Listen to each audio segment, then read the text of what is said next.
네, 황두영 작가와 함께합니다. 어서 오세요. 예, 안녕하세요. 네, 오늘 이슈는요. 네, 머지 포인트. 작년 8월 갑작스러운 사업 축소로 인한 환불 대란을 많은 촌철님들도 기억하실 건데요. 네, 저희도 전해드린 바 있어요. 예, 예. 검찰 추산 피해자 10만 명, 피해액이 1,000억 원에 이르는 큰 사건이었습니다. 예, 예. 지난 10일 1심 법원은 남매 사이인 권남희 머지플러스 대표와 권복은 최고전략 책임자에게 사기, 횡령, 전자금융거래법 위반 혐의로 각각 징역 4년, 징역 8년을 선고했습니다. 네. 이제 법원이 경영 미숙이나 사업상 과실이 아니라 처음부터 사기칠 의도를 가지고 대대적인 홍보를 했다는 걸 확인한 건데요. 이렇게 전 국민을 대상으로 사기를 칠 동안 손 놓고 있던 금융당국에 대한 책임론도 다시금 불거지고 있습니다.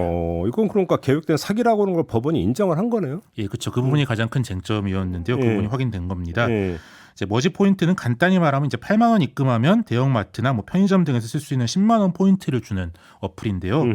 법원은 이런 파격적인 할인 방법에 대해 별다른 기술이 없이 그냥 적자를 감수하며 돈을 끌어모으기만 하는 것 이렇게 보면서 정상적인 경영 의도를 가진 것이 아니다 이렇게 본 것입니다. 여기서 받아서 여기에 대해 혜택 주고 계속 돌리려고 했다는 거잖아요. 예. 그럼 거기서 뭐 이익을 창출할 다른 방법이 없다 그런 거죠.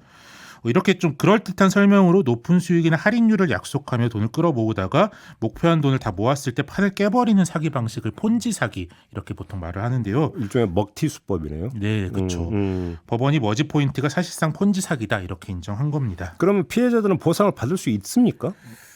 일단 법원이 머지 포인트 회사에 배상하라 이렇게 명령을 하긴 했는데요. 예. 권씨 남매가 아마 항소할 것으로 보여서 배상 명령이 확정되기까지는 좀 시간이 걸릴 것 같고요.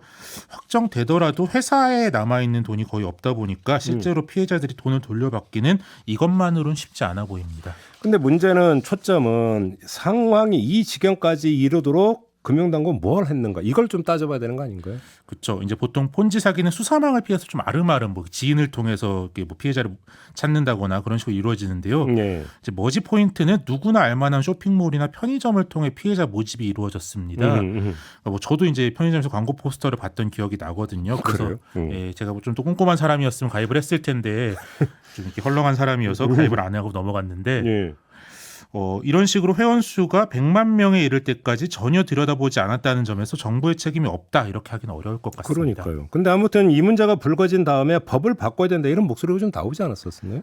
당시 뭐 국회도 그렇고 금융위원회가 전자금융 거래법을 개정해서 제2의 머지 포인트 사태를 막겠다 이렇게 했었는데 결론적으로는 아직 바뀐 법이 하나도 없습니다. 네, 물론 그 사이 뭐 정권이 바뀌고 국회도 바빴던 것도 이유겠지만 가장 큰 이유는 전자금융 거래법 개정이 너무 할 게 많아서 그런데요.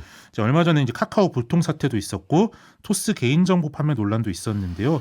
이렇게 모바일 금융 시장에서 계속 새로운 유형의 문제점들이 등장하다 보니까 앞서 나온 숙제를 다 못했는데 점점 숙제가 쌓이는 그런 상황이 반복되고 있습니다.